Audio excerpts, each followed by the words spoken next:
Hello everyone.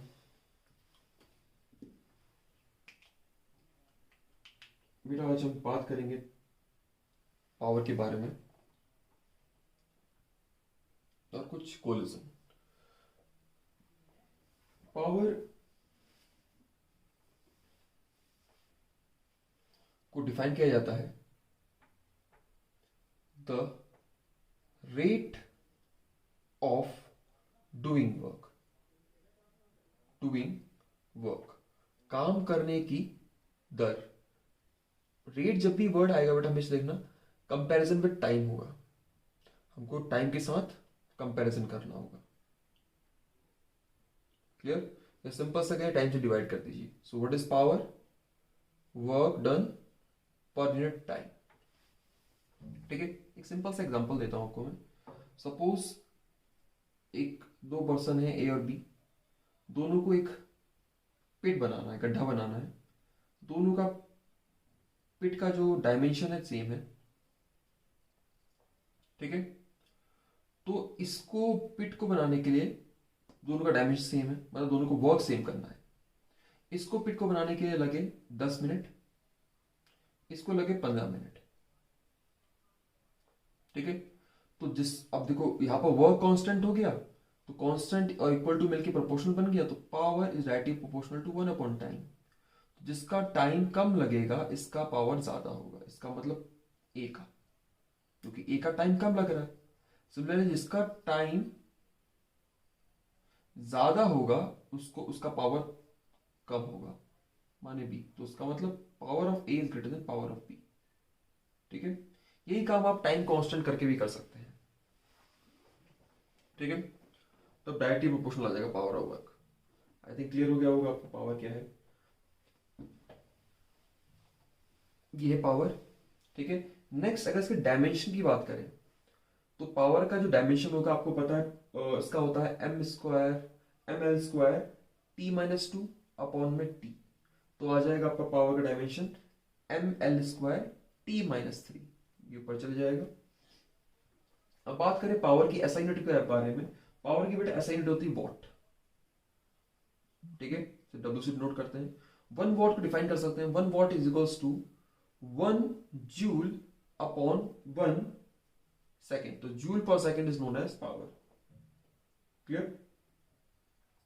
बड़ी unit of, अगर power की बड़ी बड़ी यूनिट की बात करें, पावर की कुछ बड़ी यूनिट्स हैं, जैसे for example 1000 watt is equals to 1 kilowatt.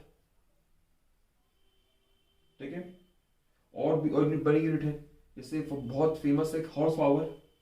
1 horse power is equals to 746 what.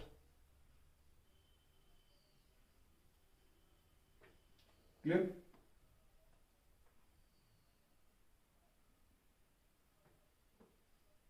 अगर मैं किसी पर्टिकुलर टाइम के लिए पावर की बात करूं, फॉर एग्जांपल मैंने इसको ऐसे हिट किया, तो मैं बोलूंगा मार्कर से इस ग्लास से मारने में कितना पावर लगा, मतलब इंस्टेंट, बहुत टाइम छोटा जब हो, इंस्टेंटेनियस की पावर की बात करूं। ठीक है, तो आप ये होगा आपका instantaneous power delta T is equals to limit delta T extending to 0, ये आ जाएगा आपका dw/dt, इंस्टेंटेनियस पावर। क्लियर? चलिए एक चीज और देख लीजिए, काम आ जाएगी आपके, इंपॉर्टेंट है। ठीक है, आपको पता है dw जो होता है वो होता है, अभी आपने देखा power is equals to dw upon में dt, इसको साइड में रखिए। dw बराबर होता है f.dr के। ठीक है, so power is equals to f.dr/dt, और dr अपॉन dt क्या होता है? डिस्प्लेसमेंट अपॉन टाइम होता है बेटा वेलोसिटी। तो f.v, ये देखिए फोर्स और वेलोसिटी, जिस डायरेक्शन की वेलोसिटी होगी फोर्स होगी। ठीक है, आपने इसमें डॉट प्रोडक्ट कर दिया, मतलब एफ एस कॉस थीटा, मतलब एफ वी कॉस थीटा होता है पावर। ध्यान रखिएगा, एफ एस कॉस थीटा होता है बेटा वर्क, और एफ वी कॉस थीटा होता है आपका पावर। इंपॉर्टेंट चीज है, काफी काम आएगी, याद रखिएगा इसको। क्लियर? तो फोर्स और वेलोसिटी का डॉट प्रोडक्ट को कहते हैं हम पावर। ठीक क्लियर। तो पावर का हमने डॉट प्रोडक्ट भी देख लिया।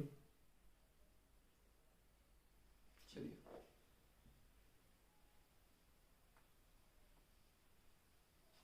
पावर की कमर्शियल यूनिट भी होती है बेटा, ठीक है। अब बात करते हैं कमर्शियल यूनिट ऑफ एनर्जी की। एनर्जी की कमर्शियल यूनिट होती है वॉट में, हम जिसे डिनोट करते हैं वो होती है commercial commercial unit of energy,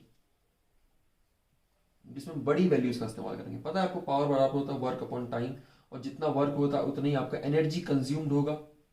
energy consume upon time is also known as power. So energy consume equal to power into time. बड़ी यूनिट की बात करूंगा तो पावर की मैं 1 वॉट नहीं 1000 वॉट लूंगा, और टाइम लूंगा 1 hour. So 1 kilowatt hour is known as, ठीक है, 1 किलोवाट आवर। बोलिए इसका एक और नाम है बेटा, अभी बताऊंगा, रुकिए। पर यह है क्या कि आपका है ये electrical energy consume by 1000 watt appliance in 1 hour. कितना एनर्जी कंज्यूम करेगा, ये है 1 किलोवाट आवर, ठीक है। और 1 किलोवाट आवर बराबर होता है आपके बेटा 3.6 मल्टीप्लाई बाय 10 की पावर 6 जूल के, ठीक है। घर में आप देखते होंगे। और इस 1 किलोवाट का एक और नाम है 1 यूनिट। 1 यूनिट आपने 10th क्लास में ऑलरेडी पढ़ चुके हैं वैसे आप ये, ठीक है। इसका एक और नाम है BOT, board of trade. Board of trade. चलिए पावर इतना ही है आपके इस कोर्स में, इतना ही पावर देखना है आपको। इसके क्वेश्चन आपने देखे थे, एक इलेक्ट्रिक अप्लायंस है जिसको याद होगा आपको 10th क्लास में कराया था आपको कि एक इलेक्ट्रिक अप्लायंस है वो 100 वॉट का है बल्ब। उसको मैंने 24 रोज 4 आवर इस्तेमाल किया फॉर 30 डेज, ठीक है। बताइए उसने कितना एनर्जी कंज्यूम किया। तो energy consume is equals to power multiply by time. Power दी आपको 1000, और मुझे किलो में चाहिए तो मैं 1000 से डिवाइड करूंगा और 1000 से मल्टीप्लाई। ऐसे टाइम दिया आपको 4 × 30, इसको आर है ये, और इसको भी आर में कन्वर्ट कर लीजिए, ठीक है। इसको मल्टीप्लाई कर लूंगा 24 से तो आर आ जाएगा, ठीक है। तो 4 आर 30 दिनों तक, मतलब कितना हुआ 120 आर। 120 आर मल्टीप्लाई कर लूंगा 4 से, सॉरी 24 कह रहा हूं। तो एक दिन में 24 और 30 दिन में 120 आर। तो kilowatt into hour, 1000 watt into hour kilowatt hour बन जाएगा ये। और बगल में आ जाएगा आपके पास 1000 से 2 0 से 2 0 कट जाएंगे, 1 0 से 1 0 कट जाएगा, तो आ जाएगा आपके पास 12 किलोवाट। इतना आपने एनर्जी कंज्यूम किया, ठीक है। चलिए ये तो रही आपकी पावर की बात। अब बात करते हैं बेटा थोड़ा सा कोलिजन की।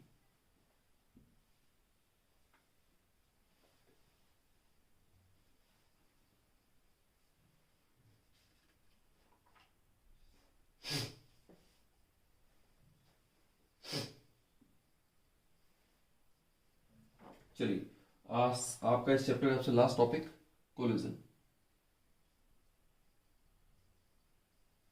कोलिजन लिटरली और अल्फाबेटिकली देखें तो मतलब होता है टकराना, ठीक है। कोलिजन सेट टू बी, ऐसे बोल सकते हैं, collision said to be occur, तो आप कहेंगे हम between two bodies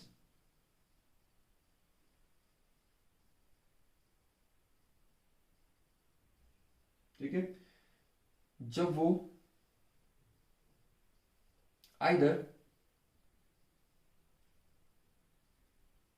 if they physically collide, या असली में टकरा रहे हो, जो बिल्कुल एक बॉडी दूसरी बॉडी टकरा रही हो, physically collide against each other,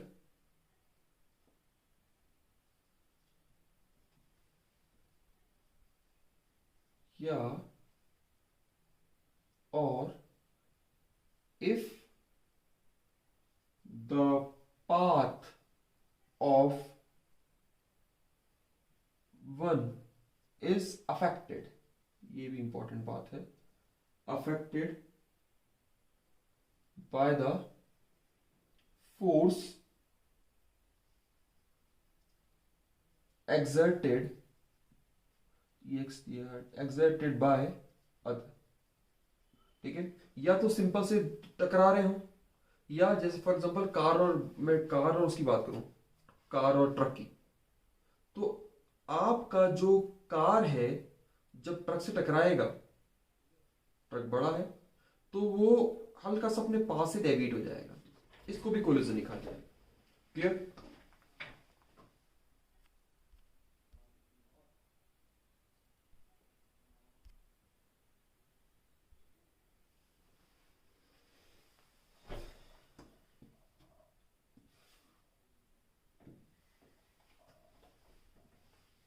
ये बेटा कोलिजन।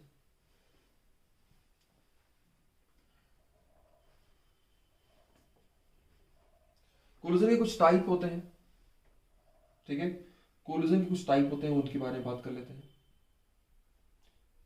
कोलिजन होता है आपका इलास्टिक,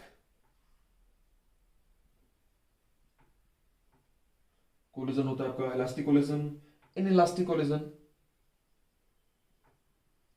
ठीक है, perfectly inelastic collision, perfectly inelastic, और सुपर इलास्टिक। एक और होता है आपका head on head, head on collision, ठीक है। एक होता है आपका ऑब्लिक कोलिजन। ये कुछ टाइप है, ठीक है। मेनली आपको इसके और इसके बारे में पढ़ना है, याद रखिएगा, आपको इसको और इसको ही पढ़ना है। ये आपके ना सिलेबस में ना इनके पास, एग्जांपल्स देख लीजिएगा, ठीक है। चलिए इलास्टिक, जरा मैं इलास्टिक और इन इलास्टिक कोलिजन की जरा बारे में बात कर लेते हैं थोड़ा सा। इलास्टिक और इलास्टिक, इलास्टिक कोलिजन बेटा याद रखिएगा, टकराने के बाद मोमेंटम कंजर्व रहेगा, टोटल एनर्जी जिसको मैं ई बोलता था, मैकेनिकल एनर्जी बोलता था, ये भी कंजर्व रहेगी। तीसरा काइनेटिक एनर्जी, इसमें के बोलता था, वो भी कंजर्व रहेगी, ठीक है। चौथा जितने भी फोर्स होंगे इस कोलिजन में इन्वॉल्व, वो भी कंजर्व रहेंगे।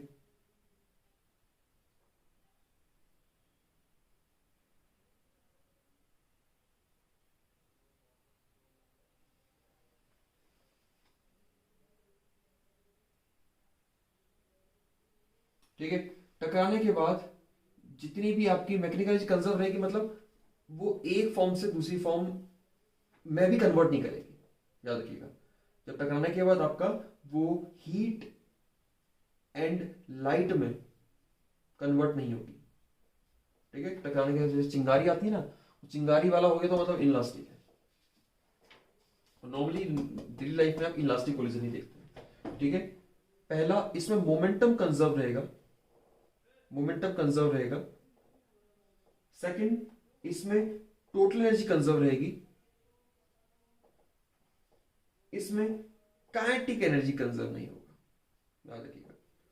चौथा आपका था इसमें कंजर्वेटिव फोर्स होंगे, इसमें कंजर्वेटिव फोर्स इन्वॉल्व होंगे, इसमें नॉन कंजर्वेटिव फोर्स इन्वॉल्व होंगे। नॉन कंजर्वेटिव फोर्स मतलब जो पाथ डिपेंड करते हैं, नॉन कंजर्वेटिव फोर्स डिपेंड होंगे, ठीक है। और ये जैसे मैं इसमें बताया था, हीट और लाइट में आपका कन्वर्ट नहीं होगा एनर्जी, इसमें हीट और लाइट में आपका एनर्जी कन्वर्ट होगा, इसी ध्यान रखिएगा, ठीक है। एग्जांपल देख लीजिए, जब दो ग्लास बॉल आपस में टकराती हैं, या जब सब एटॉमिक पार्टिकल, छोटे इलेक्ट्रॉन टकराते हैं आपस में, तो ये इलास्टिक कोलिजन होता है, ठीक है। और इलास्टिक कोलिजन तो हम डेली लाइफ में देखते रहते हैं, जैसे आपका दो व्हीकल टकरा जाए आपस में, ठीक है, एक बॉल और एक डोर अब दीवार में आपने एक बॉल मार दी, वो भी इलास्टिक कोलिजन का एग्जांपल है। दो व्हीकल टकरा गए, कार स्कूटर, वो सब इलास्टिक कोलिजन है। क्लियर? ठीक है। परफेक्टली इलास्टिक कोलिजन का मतलब क्या होता है? परफेक्टली इलास्टिक कोलिजन में आप देखेंगे, मान लीजिए बॉल है, दूसरी बॉल से टकरा रही है, टकराने के बाद ये चिपक जाए और चिपक के चिपकते ही मूव करें। Clear? If two bodies stick together after the collision, before collision है और आफ्टर द कोलिजन है, दो बॉडी चिपक जाए कोलिजन के बाद and move as a single body, और एक सिंगल बॉडी की तरह ये मूव करें साथ ही साथ, इसको बोलते हैं, और दोनों की वेलोसिटी कॉमन हो, इसको बोलते हैं परफेक्टली इलास्टिक कोलिजन।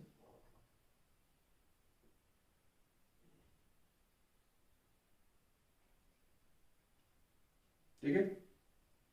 एग्जांपल दूं, जैसे आप हाँ, जैसे एक ट्रॉली थी, वो चल रही थी ट्रॉली, एक आदमी भागते हुए आया और भाग के जंप करके इस ट्रॉली में बैठ गया। इस ट्रॉली में जब वो बैठ गया, अब क्या होगा? ये ट्रॉली और इसकी दोनों की स्पीड सेम है, दोनों चिपक रखे हैं और सेम वेलोसिटी से आगे बढ़ रहे हैं, तो ये होगा बेटा आपका परफेक्टली इनलास्टिक कोलिजन।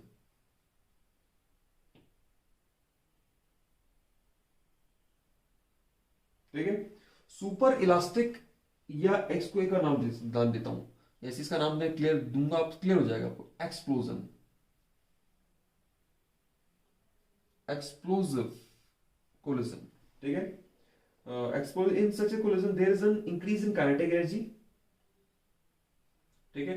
और काइनेटिक एनर्जी इंक्रीज हो जाती है इन दिस केस में। ठीक है। और या कह सकते हैं पोटेंशियल एनर्जी जो होती है, जब आपका पोटेंशियल एनर्जी रिलीज होती है तब ये होता है। ठीक है। एग्जांपल बर्निंग ऑफ क्रैकर्स, ठीक है, या बोले बर्स्टिंग ऑफ क्रैकर्स।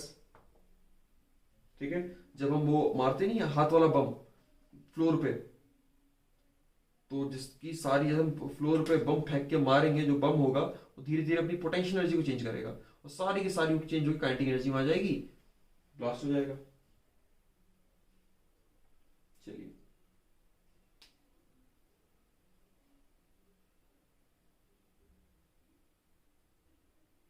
ठीक है। अब एक हो गया हेड एंड हेड कोलिजन, भी आप समझ गए होंगे, आपस में दो चीज टकरा जाए,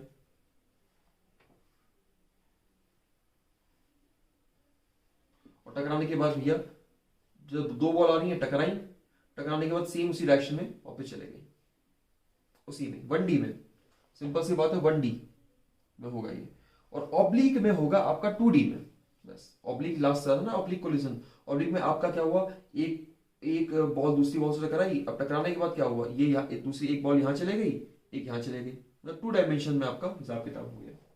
clear? So if two bodies do not move along the same straight line, इसी स्ट्रेट लाइन में मूव ना करें after the collision,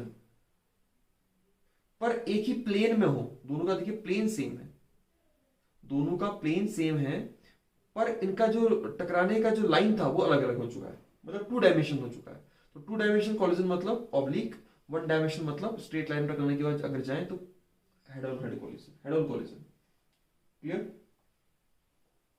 for example इसका एग्जांपल दूं मैं, जैसे आपको ऑब्लिक का कैरम, कैरम बोर्ड पे क्या करते हैं, एक गोटी यहाँ रखी है और आप कैरम में आप उसे मारेंगे तो ये यहाँ चले जाएगा और एक गोटी आपकी यहाँ चली जाती है। ऐसे तो कैरम में टकराते हैं, जो स्ट्राइकर से टकराएगा तो स्ट्राइकर कहीं और जाएगा और आपका कैरम का जो गोटी होता है कहीं और जाता है। ये हो गया आपका ऑब्लिक कोलिजन का एग्जांपल, बेस्ट एग्जांपल है कैरम। चलिए,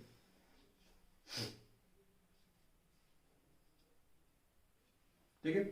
अब मेन हमको बात करनी है बेटा आपकी इन दो कोलिजन के बारे में। ठीक है,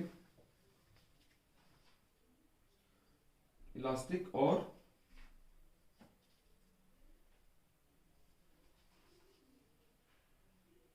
इलास्टिक कोलिजन के बारे में बात करनी है।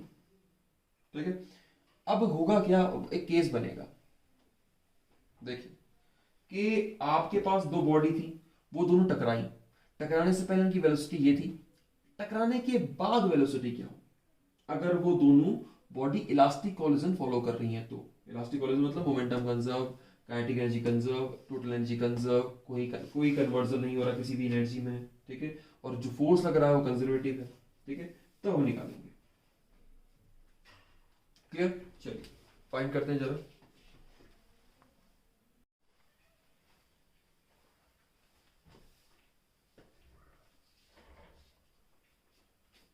चलिए पढ़ते हैं इलास्टिक कोलिजन के कुछ केसेस। इलास्टिक कोलिजन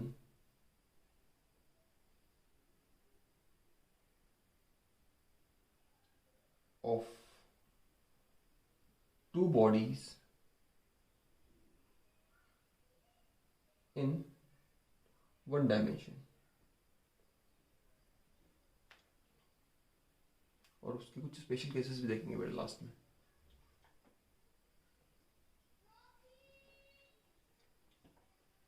चलिए हमारे पास दो परफेक्टली इलास्टिक बॉडीज हैं। लेट पहली बॉडी है m1, पहली बॉडी का नाम है a, इसका मास है m1, दूसरी जो चल रही है u1 वेलोसिटी से। एक और बॉडी है जो चल रही है u2 वेलोसिटी से, मास इस बॉडी का है m2, बॉडी है आपकी, नाम है उसका b। लेट u1 जो है, late u1 slightly greater than u2, जो इसकी स्पीड ऑफ एटेंशन इससे थोड़ा ज्यादा है, तो क्या होगा, कोलिजन हो जाएगा। कोलिजन हुआ, कोलिजन होने के बाद टक्कर, जब टक्कर करेंगे, मारेंगे टक्कर एक दूसरे में हो, जब होगी तो इनकी वेलोसिटी में कुछ चेंज आ जाएगा। लेट अब इनका जो वेलोसिटी हो गई है वो हो गई है v2 और v1, ठीक है। ये ड्यूरिंग कोलिजन है, यहां पर कोलिजन हुआ है ड्यूरिंग कोलिजन, ये बिफोर कोलिजन,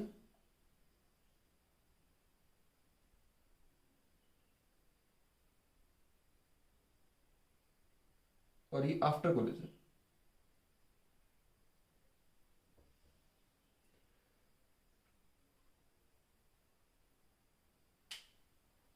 चलिए उसके बाद ये बॉडी सेपरेट हो गई है कोलिजन के बाद।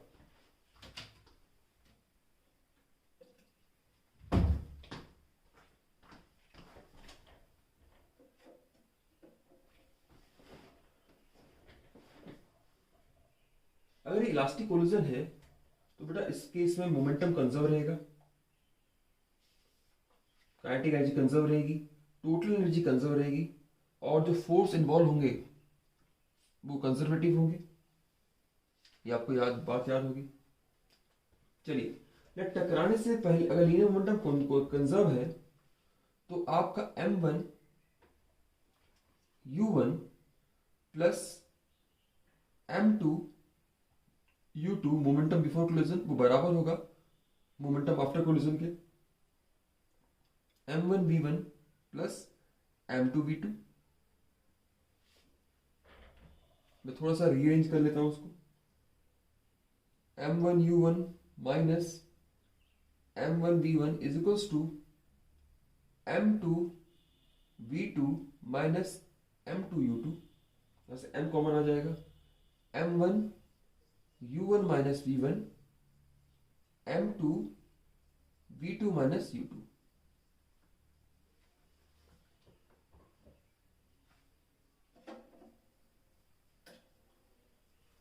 क्लियर हो गया इसका फर्स्ट पार्ट।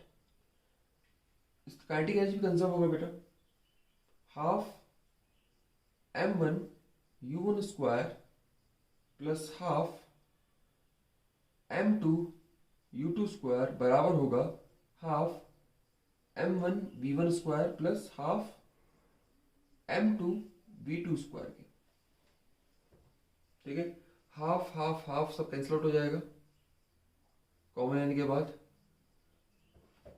एक्सप्रेशन बचेगा पास, और रीअरेंज कर लेंगे m1 u1 square minus m1 v1 square is equals to m2v2 square minus m2u2 square के। क्लियर? ये a प्लस बी और a माइनस बी इसका फॉर्मूला बन गया। अगर मैं m कॉमन निकाल लूँ, m कॉमन निकाल लेता हूँ मैं, u1 square minus v1 square is equals to m2 common आया, u2 square minus v2 square minus u2 square. ये a minus b a plus b का फॉर्मूला बन गया।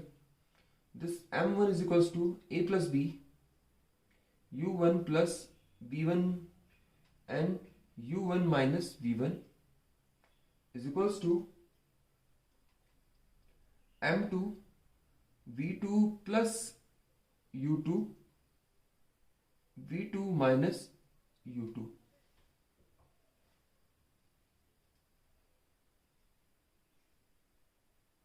ठीक है, लेट इस एक्सप्रेशन को मैं बोल देता हूं,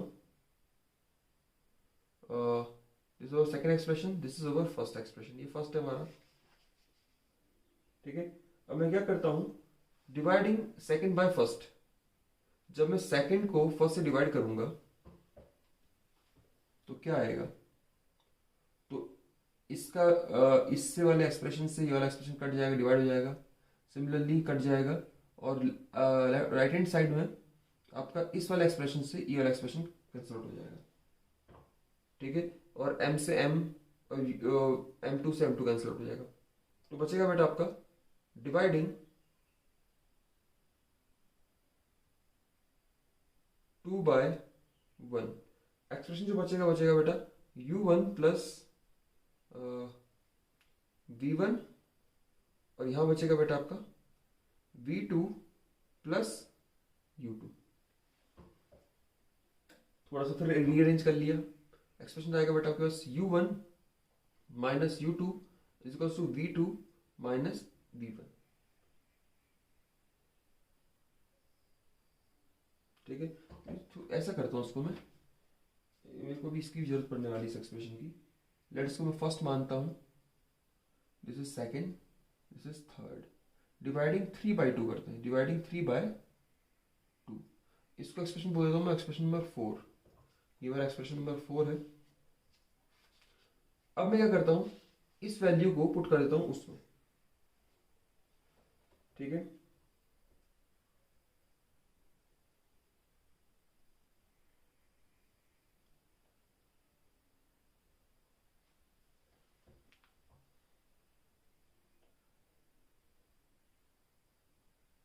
ठीक है, और यहां से थोड़ा सा मैं फिर रीअरेंज करता हूं। इसके बाद आ जाएगा आपका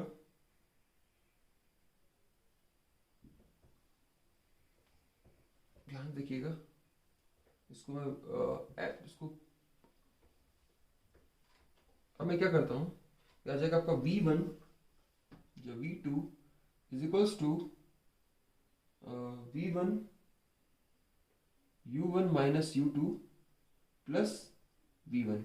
इसको मैं पुट कर देता हूं बेटा एक्सप्रेशन नंबर 1 में, इसको पुट कर दूंगा एक्सप्रेशन नंबर 1 में। तो हमारे पास क्वेश्चन बन जाएगी m1 u1 plus m2 u2 is equals to m1 v1 plus m2 v2। v2 की जगह आ जाएगा बेटा u1 minus u2 plus v1। अब उसकी जरूरत नहीं,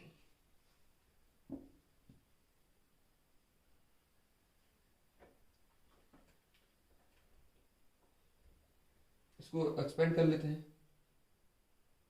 m1 u1 plus m2 u2 is equals to m1 v1 plus m2 u1 minus m2 u2 plus m2 v1।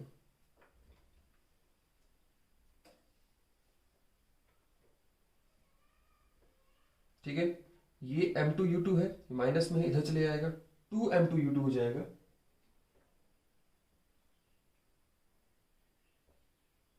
और ये u1 है, इधर चले जाएगा, रीअरेंज कर लेता हूं, m1 u1 इसको मैं इधर ले आया, माइनस m2u1 प्लस m2u2, ये इधर चले गया left hand side, plus m2u2 is equals to m1v1 plus m2v1। ये एक्सप्रेशन आ गया। अब इसमें से कॉमन ले लेते हैं u1, m1 minus m2, u1 common आ गया, plus m2u2 m2u2 2m2u2 is equals to, यहां से v1 कॉमन निकाल लिया, m1 प्लस m2v1। ठीक है, तो v1 का एक्सप्रेशन आ गया बेटा, ये मल्टीप्लाई में तो डिवाइड चला जाएगा दोनों side, m1 minus m2 upon में m1 plus m2 u1 plus 2m2 upon में m1 प्लस m2 u2। ये निकल गया बेटा पहली बॉडी का फाइनल वेलोसिटी, हमें यही फाइंड करना था। ठीक है, हमको इनिशियल वेलोसिटी के बारे में पता थी कि बॉडी इसकी इनिशियल वेलोसिटी ये है, टकराने के बाद उसकी फाइनल वेलोसिटी क्या होगी।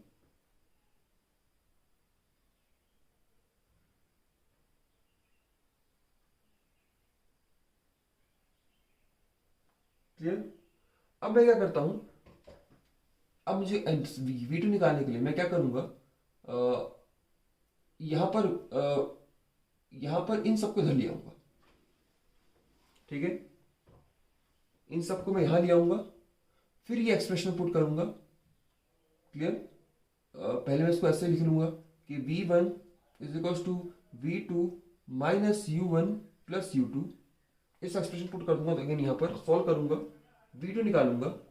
या v2 निकालने का सिंपल सा ट्रिक ये है, आप 1 और 2 इंटरचेंज कर दीजिए, जहां 1 है वहां 2 कर दीजिए, जहां 2 है 1 लिख दीजिए, आंसर यही आएगा। यह आ जाएगा m2 माइनस m1 अपॉन में m1 प्लस m2, यहां 2 है, u2 प्लस m2 की जगह आ जाएगा m1, नीचे आ जाएगा सेम। अगर मैं इंटरचेंज भी करूंगा नीचे वाले को, देखिए बेटा m1 plus m2 m2 plus m1, कुछ फर्क नहीं पड़ेगा, कॉम्पिटेटिव है वो, m1 प्लस m2 और u2 की जगह आ जाएगा u1। ये आ गया आपका सेकेंड बॉडी का फाइनल वेलोसिटी। चलिए, अब कुछ स्पेशल केसेस हैं, वो देख लेते हैं। पहला केस है केस 1। ठीक है, जब दोनों बॉडीज का मास सेम हो। ठीक है, जब दोनों बॉडीज का मास सेम हो, सपोज m1 बराबर है m2 के और ये दोनों बराबर है किसी m के, मतलब m है मास, तो ये वाला एक्सप्रेशन कट, अगर m माइनस 1 बोलेंगे तो ये कट जाएगा पूरा। ठीक है, तो v1 आएगा, यहां m रखूंगा, m minus m cancel out हो जाएगा, 0 हो जाएगा, 0 मल्टीप्लाई बाय u1, सब 0 हो गया, ये बचेगा 2m अपॉन में m प्लस m और u2। तो नीचे 2m ऊपर 2m से 2m कट गया, तो v1 इक्वल्स टू u2। ठीक है, और सेकंड वाला एक्सप्रेशन में v2 में ये भी कट जाएगा, कैंसिल आउट हो जाएगा, नीचे दोबारा वही आएगा 2m अपॉन में 2m u1, ये भी कट गया, आंसर आ गया आपका v2 इक्वल टू u1। ये देखिए कि भैया जो पहली वाली बॉडी के पास वेलोसिटी थी वो सेकंड वाली के पास पहुंच जाएगी, और जो सेकंड वाली बॉडी के पास इनिशियल वेलोसिटी थी वो पहली वाली के पास पहुंच जाएगी। ठीक है, तो उसे कह सकते हैं when an elastic body collide against collide against another of equal masses, elastic body of equal masses, which is initially at rest, after the collision velocity which is initially at v1 v2 velocity, and after the collision velocity of first body become final velocity of second body, and initial velocity of second body becomes final velocity of first body. ये ऐसे भी explain करने का हो सकता है proof. ठीक है, सेकंड स्पेशल केस देख लेते हैं। जब मास सेम हो बॉडी का, जब दोनों बॉडी का मास सेम हो, एक्सप्रेशन को ध्यान रखिएगा। सेकंड स्पेशल केस है जब दोनों बॉडी का मास सेम हो और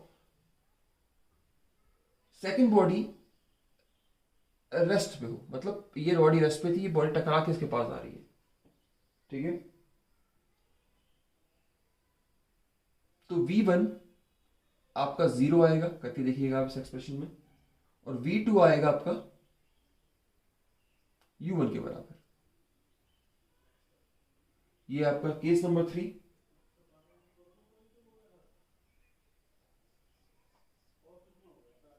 ठीक है, जब सेकेंड बॉडी का मास बहुत ज्यादा हो पहली बॉडी से, और U2 0, सेकेंड बॉडी रेस्ट पे हो, तो हम क्या कर सकते हैं, अगर सेकेंड बॉडी का मास बहुत ज्यादा है तो M1 को क्या कर सकते हैं, नेग्लेक्ट। याद रखिएगा, ऐड करके नीचे नीचे नीचे वाले डिनोमिनेटर में ऐड करके कुछ फायदा नहीं होगा। M1 प्लस M2 में सिर्फ हम M2 ही लेंगे, तो इसको निकाल कर लेंगे हम नेग्लेक्ट। तो बेटा एक्सप्रेशन बनेगा इसका V1 का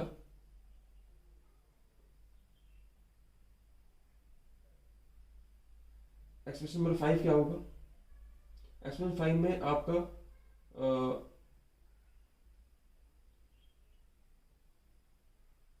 और आपका सेकेंड वाला पार्ट तो 0 हो जाएगा पूरा। फर्स्ट वाले पार्ट में M1 माइनस M2 अपॉन में M1 प्लस M2 था, तो M1 माइनस M2 में M1 हट गया, तो आया माइनस M2 अपॉन में नीचे अगेन M2 हट गया, M1 हट गया, ये आ गया बेटा। ठीक है,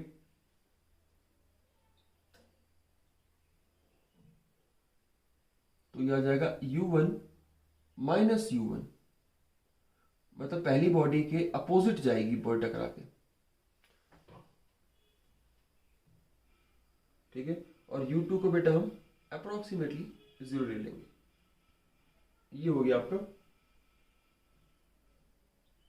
ठीक है, कहने का मतलब है, मैंने साइन का मतलब बेटा रिबाउंड कर जाना, मतलब when a light body collide against a massive body at rest, जब एक हल्की बॉडी भारी बॉडी से टकराती है तो क्या होगा, जो बॉडी होगी पहली वाली की बॉडी का क्या होगा, रिबाउंड कर जाएगा। When a light body collide against a massive body at rest, the light body rebound after the collision with equal and opposite velocity. Equal और अपोजिट वेलोसिटी के साथ वो रिबाउंड कर जाएगी। चलिए, ये कुछ स्पेशल केसेस थे।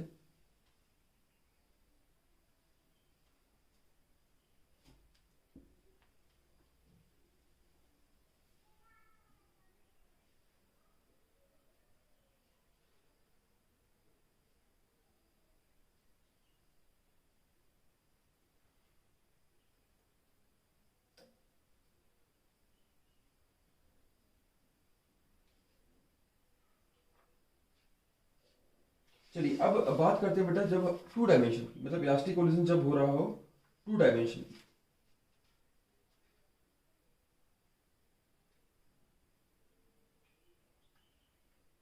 या जब आपका ऑब्लिक कोलिजन कहते हैं इसको। सपोज मेरे पास एक बॉडी है, वो रेस्ट पे है,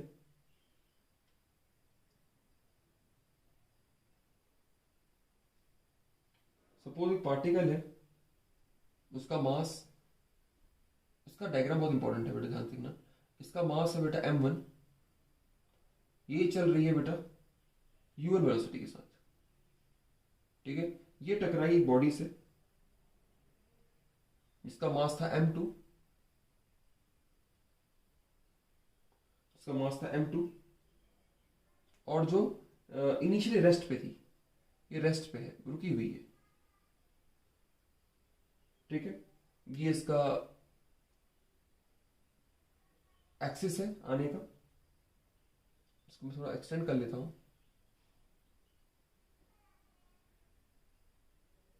इस तरह से। अब होगा क्या, टकराने के बाद लेट एक पार्टिकल चलेगी आपका यहां पर, एक पार्टिकल चलेगी आपका यहां पर, ठीक है। लेट ये थीटा 1 था, लेट ये थीटा 2 था, ठीक है। लेट आपका टकराने के बाद m1 चलेगा यहां पर, ये आपका m1 है, और ये m2 चलेगा आपका यहां पर। क्लियर? ये x एक्सिस है, ये y एक्सिस है, तो इसकी वेलोसिटी चलेगी ऐसे, इसकी वेलोसिटी ये होगी v1, इसकी वेलोसिटी होगी बेटा ऐसे v2। इसकी वेलोसिटी को बेटा रिजॉल्व कर लेते हैं एक्टर्नल कंपोनेंट में।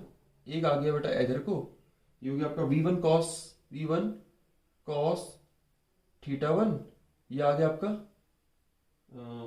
v1 sin थीटा 1, ये v2 इधर पे है और एंगल इधर बनेगा। ये आ गया आपका v2 cos थीटा 2, और ये आ गया आपका v1 sin थीटा 1। क्लियर? अगर ये थीटा होगा तो ये थीटा होगा, क्लियर हो गया होगा। अगर ये थीटा होगा तो आपका ये थीटा होगा, ये थीटा था, ये थीटा था, ये थीटा था, तो ये थीटा था, ठीक है। पता ही होगा, दो पैरेलल लाइंस कटती हैं तो उसका ये एंगल और ये एंगल बराबर होता है।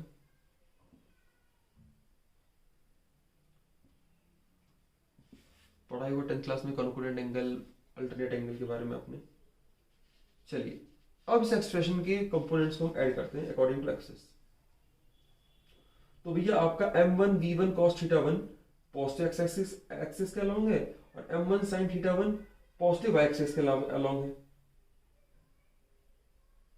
ठीक है।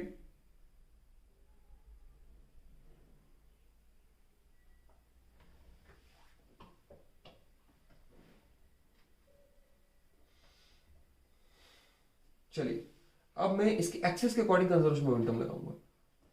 लेट प्रिंसिपल कंजर्वेशन मोमेंटम लगा रहा हूं, मैं कंजर्वेशन मोमेंटम लगा रहा हूं एक्स एक्सिस में, एक्स एक्सिस में कंजर्वेशन मोमेंटम लगा रहा हूं, ठीक है।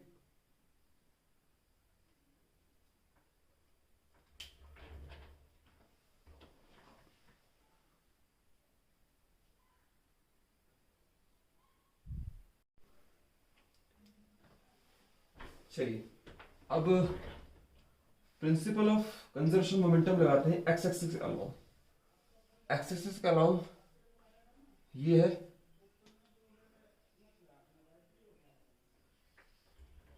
तो ये बॉडी रेस्ट पे है, m1 v1 plus m2 u2 तो हो रहा है बेटा, पहले u2 जस्ट u2 हमारा 0 है, u2 हमारा 0, तो ये एक्सप्रेशन 0 हो जाएगा पूरा, is equals to X axis के अराउंड ये है और ये है, ये आपका m1 v1 cos theta 1 plus m2 v2 cos theta 2,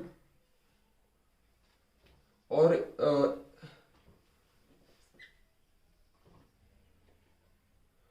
m1 initial momentum of Y axis के अलावा कुछ है ही नहीं, इनिशियल मोमेंटम, ठीक है। हमारा वाई एक्सिस के अलावा कुछ मोमेंटम है नहीं इनिशियली वाई एक्सिस के मोमेंटम अलावा मोमेंटम नहीं, फाइनल है आपका, उसको जब मैंने रिजॉल्व किया तो फाइनल मोमेंटम है, क्योंकि आपका जो वेलोसिटी है वो किसी एंगल पर निकल रहा है। सिमिलरली इसका जो इनिशियल मोमेंटम है वाई एक्सिस के अलोंग की बात करूं, एक्स में तो था पर वाई में कुछ नहीं था, बॉडी ऐसे आ रही थी सीधा स्ट्रेट में, तो वाई एक्सिस के अलोंग इनिशियल मोमेंटम उसका 0 होगा, फाइनल मोमेंटम कुछ होगा। लेट इसको अगर मैं ऊपर को पॉजिटिव मानता हूँ, नीचे को नेगेटिव मानता हूँ अकॉर्डिंग टू कार्टेशियन प्लेन, तो आपका आ जाएगा m1 v1 sin थीटा 1, ये रहा ऊपर को, और नीचे को है आपका प्लस माइनस m2 v2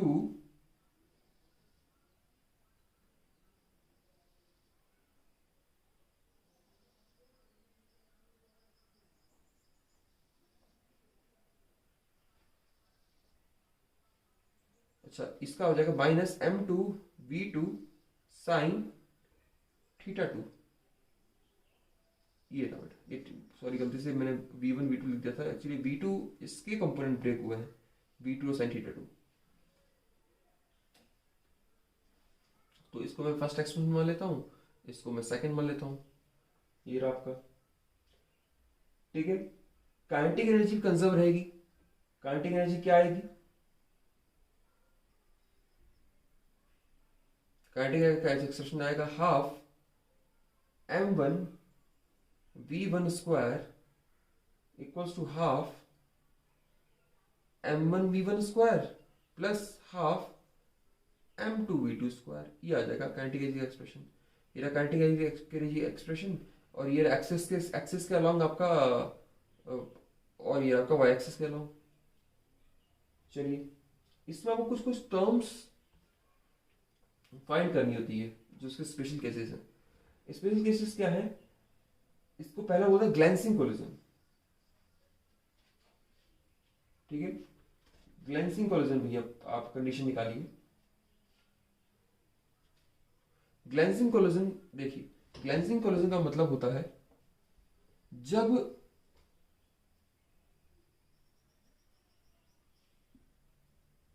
पहला हम फाइंड कर रहे हैं glancing collision. Glancing collision, glancing collision के केस में क्या होगा?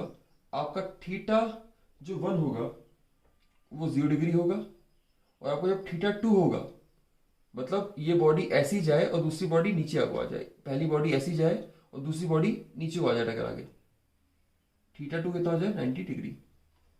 ठीक है, तो आपके एक्सप्रेशन नंबर 1 और एक्सप्रेशन नंबर 2 में क्या चेंज आएगा? आपका V1 बन जाएगा V1 की U1 बन जाएगा V1 के बराबर, और आपका V2 आ जाएगा 0।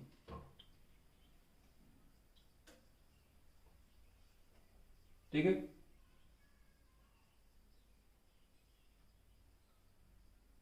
और आपका काइनेटिक एनर्जी क्या बनेगा? काइनेटिक एनर्जी इस केस में काइनेटिक एनर्जी आएगी half m2 v2 square equals to 0। ठीक है,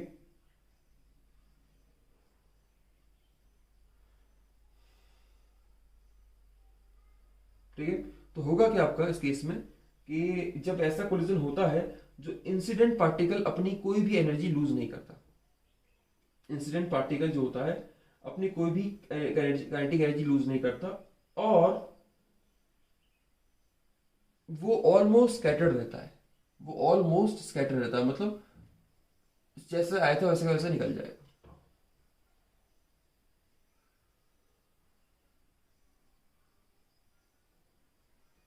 ठीक है, सेकंड है आपका, एक टर्म और आती है फिर इसमें, head on collision. Head on collision, head on collision में क्या होगा बेटा? आपका जो पार्टिकल रेस्ट पे था इसके साथ ही टकराने का, इसके साथ ही चल जाएगा। ठीक है, मतलब जो थीटा 2 होगा आपका, वो भी कितना होगा? 0 डिग्री होगा। ठीक है, तो आपका जो एक्सप्रेशन नंबर 1 था वो हो जाएगा m1 u1 equals to m1 v1 cos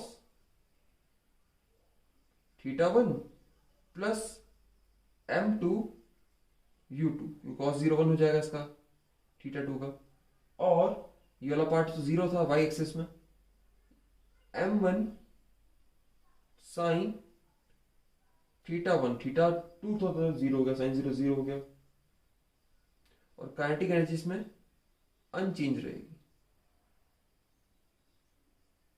school में काइनेटिक एनर्जी वही रहेगी।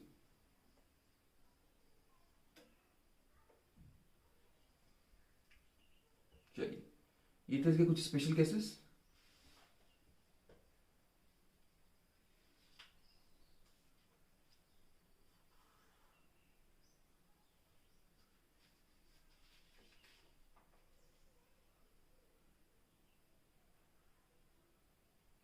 ठीक है, चलिए दोबारा एक लास्ट में बच गया टर्म, कोफिशिएंट ऑफ रेस्टिट्यूशन, या इसको का नाम रेजोलेंस भी कहते हैं। So coefficient of restitution, coefficient of restitution,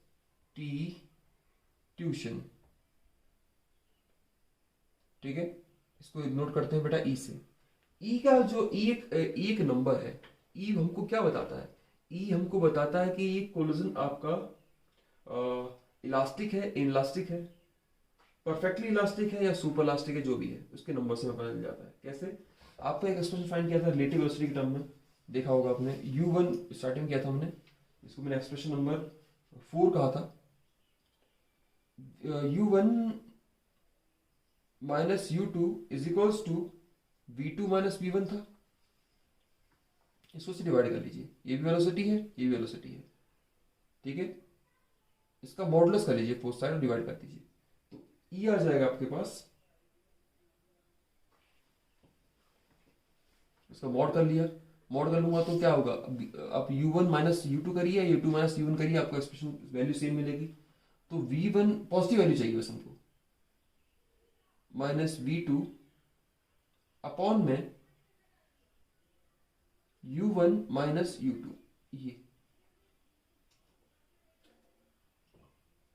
यही है आपका। तो the ratio of magnitude of relative velocity after collision to the magnitude of relative velocity of approach before collision को डिवाइड करेंगे, इसे वो बोलते हैं रेस्टिट्यूशन, ठीक है। चलिए, अगर ये E इक्वल्स टू 1 आ रहा है तो इस कोलिजन को कहेंगे बेटा आपका इलास्टिक, याद रखिएगा, इलास्टिक कोलिजन में E की वैल्यू 1 होती है। अगर E 0 है, इसको बोलते हैं बेटा परफेक्टली इनलास्टिक,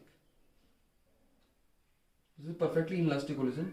अगर E की वैल्यू 0 और 1 के बीच में है, बिटवीन 0 एंड 1, मतलब पॉइंट में है, उसको बोलेंगे बेटा इनलास्टिक कोलिजन।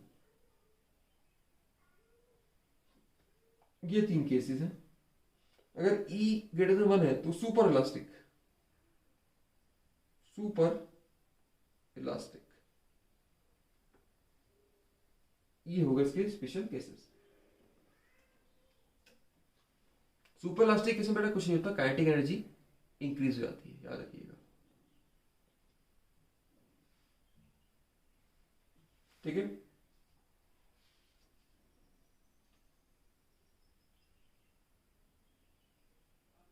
ठीक है, एक होते कहाँ है इलास्टिक कोलिजन बेटा, आपके एटॉमिक लेवल पे होते हैं, याद रखिएगा। इलास्टिक कोलिजन नॉर्मली हम लाइफ में देखते नहीं है, एटॉमिक पार्टिकल के बीच में आपको इलास्टिक कोलिजन मिलता है।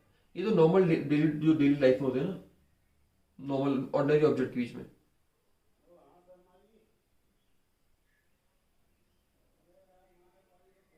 ठीक है। परफेक्टली इलास्टिक होता है बेटा जब शूटिंग करते हैं आप, ड्यूरिंग शूटिंग, जब शूट करते हैं आप, गोली चलाते हैं, तो आपको ये एग्जांपल मिलता है इसका, ठीक है। सुपर इलास्टिक कोलिजन मतलब एक्सप्लोजन, जब आपका एक्सप्लोजन होगा तो आपको सुपर इलास्टिक कोलिजन फील होता है, ठीक है।